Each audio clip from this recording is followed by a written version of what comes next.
Aquel día que Jesús fue crucificado, la historia nos cuenta que había dos hombres también junto a él, uno a su lado izquierdo y otro a su lado derecho. Ambas personas habían sido sentenciados a muerte y muerte de cruz. En esa escena es donde Jesús hace su segunda expresión dentro de sus últimas palabras, en donde vemos cómo se dirige a uno de ellos, mostrándole una vez más su amor y el propósito por el cual Él había venido a esta tierra. Pero antes de reflexionar exactamente en esas palabras, quiero que vayamos un poquito a meditar acerca de lo que somos tú y yo en esta sociedad. La mayoría de los seres humanos entendemos que cuando vemos una prisión, inmediatamente nuestro instinto natural asumimos que dentro de esas paredes están recluidas personas que deben algo a la sociedad, personas que han sido condenadas por algún delito y que eso los marca ante la misma sociedad. Muy pocas veces nos ponemos a pensar si las personas que están dentro de la prisión están ahí por una causa justa o por una causa injusta. Quizás algunas de las personas que están ahí han sido sentenciados de manera injusta y no cometieron ningún delito, pero están ahí. O quizás habrá algunas personas que están ahí cumpliendo una condena por un delito menor o por un delito no tan menor. Pero también hay casos en donde hay personas que están cumpliendo condenas por delitos que son sumamente castigados por nuestra sociedad. Cualquiera que sea la situación, no podemos negar que toda persona que está marcada con un delito de por vida será estigmatizada por la misma gente, por la misma sociedad. ¿Y por qué te menciono esto?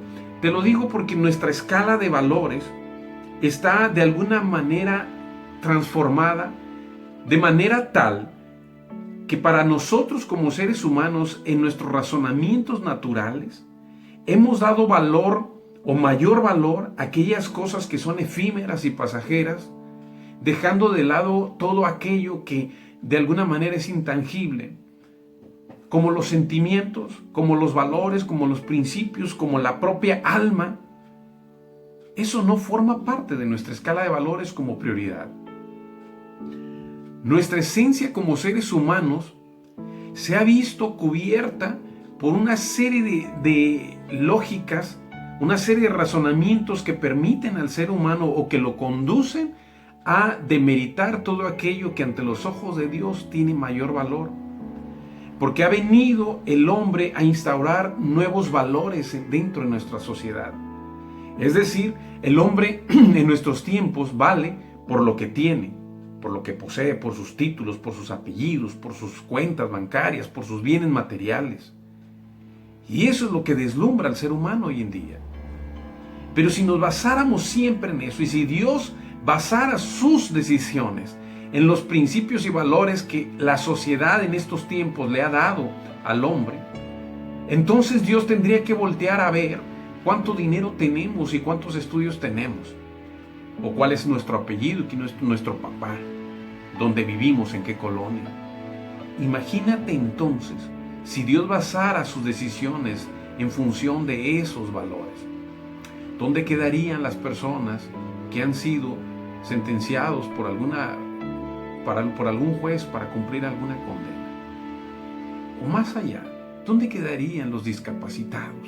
O los pobres, los que no tienen dinero, los que padecen alguna enfermedad terminal. ¿O dónde quedarían aquellos seres vivos que aún no nacen, que están en proceso de gestación en el vientre de su madre? La escala de valores de esta sociedad ha sido modificada de tal manera en que le ha dado más importancia a aquello que es perecedero. Por eso quiero que pensemos por un momento en aquellas personas que estaban en la cruz junto a Jesús. Personas que ante nuestra sociedad, y no vamos a mentirlo tampoco, a los ojos de la misma sociedad de aquellos tiempos, eran personas sin valor, eran personas que no merecían respeto, personas que merecían, más bien dicho, la muerte. De hecho, lo sorprendente de este momento es que Jesucristo estaba junto a ellos, recibiendo el mismo castigo por aquello que no había cometido, recibiendo el mismo castigo de aquellos que en verdad tenían una falta ante la sociedad. Pero muy bien, quiero decirte que en aquel momento, estando dos hombres a su lado, uno de ellos no dudó en recriminar y refutar a Jesús las enseñanzas que él había dado mientras que él estaba en la tierra. Pues bien, cuando estaban en aquel momento en la cruz, uno de los hombres que estaba a su lado no dudó en recriminar y reclamar a Jesús sus enseñanzas, diciéndole: bueno, si tú eres lo que dijiste cuando estabas caminando en la tierra, ¿por qué no aplicas ese poder? ¿Y por qué no te salvas a ti mismo y aprovechas para salvarnos a nosotros? Esto nos lleva a pensar en una persona que en medio de su dolor, en medio de sufrimiento, y estoy hablando del ladrón, porque así lo conoce la historia, estoy hablando de aquella persona que en pleno proceso de castigo no tuvo un momento de lucidez, no tuvo un momento de misericordia ni para sí mismo, y su mismo rencor, su mismo dolor lo llevó a recriminar a Jesucristo. Quizás tenía frente a él su última oportunidad, pero no la vio, la dejó pasar, lo cegó el odio, lo cegó el rencor. Y fue así como recriminó a Jesucristo. Pero también tenemos la otra parte de la historia. Mientras que él decía eso, mientras que su pensamiento lo llevaba a recriminar a Jesucristo, había otro delincuente en el otro extremo. Esa persona también estaba sentenciado ahí por razones justas, pero en él alcanzó todavía un momento de lucidez, un momento de arrepentimiento, y le dijo a Jesús, aprovechando sus últimos minutos de vida, que eso es algo importantísimo que tenemos que subrayar. El tiempo es tan importante que si tú y yo somos lo suficientemente sensibles y sabios, entenderemos cuándo son los minutos valiosos que están atravesando ante nuestros ojos, y no los vamos a dejar pasar. Y eso fue lo que sucedió con aquel ladrón que estaba del otro lado. Él vio frente a sí la última oportunidad para arrepentirse, la última oportunidad para clamar y pedir misericordia, y no la desaprovechó. Ese ladrón volteó y le dijo a su compañero: oye, ni así tienes misericordia ni de ti mismo, ni tu misma condición te hace que te doblegues. Y volteó a ver a Jesucristo y le dijo: Señor, no te olvides de mí, acuérdate de mí. Las palabras que haya dicho, hay diferentes traducciones, pero las palabras que haya dicho ese hombre frente a Jesús fueron las palabras mejor invertidas a lo largo de su vida.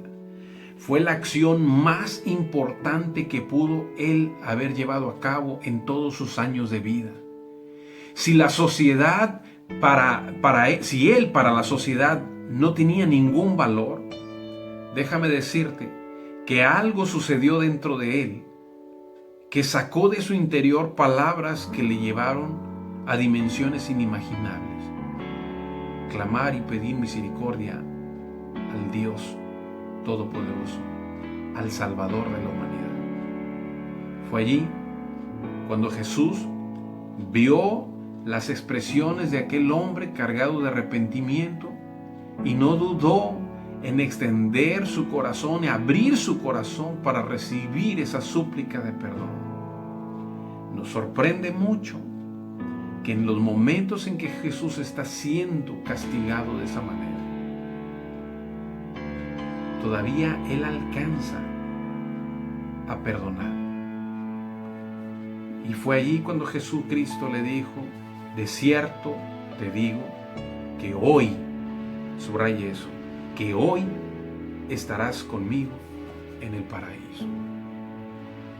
Fíjate bien, cuando Jesús está otorgando un perdón en esos momentos, nos está poniendo como ejemplo a un hombre cuyos valores dentro de la sociedad estaban en ceros. Y eso nos hace pensar a ti y a mí, y también a todos los que en ese momento estaban rodeando la cruz, que hay una oportunidad en medio del caos, que hay una oportunidad en medio de la aflicción, que hay una oportunidad que no se va a cerrar mientras tú tengas vida, para que Jesús te otorgue el perdón. Y aquel hombre nos sirve como ilustración para entender que Jesús no estaba basando su decisión en los criterios de una sociedad fallida. Jesús no estaba basando su decisión en cuántos delitos debía pagar este hombre o purgar en su condena. Jesucristo lo que estaba viendo en aquel momento era un hombre con un corazón arrepentido, reconociendo sus errores y pidiendo perdón y misericordia. Y eso le bastó para recibir la justicia divina.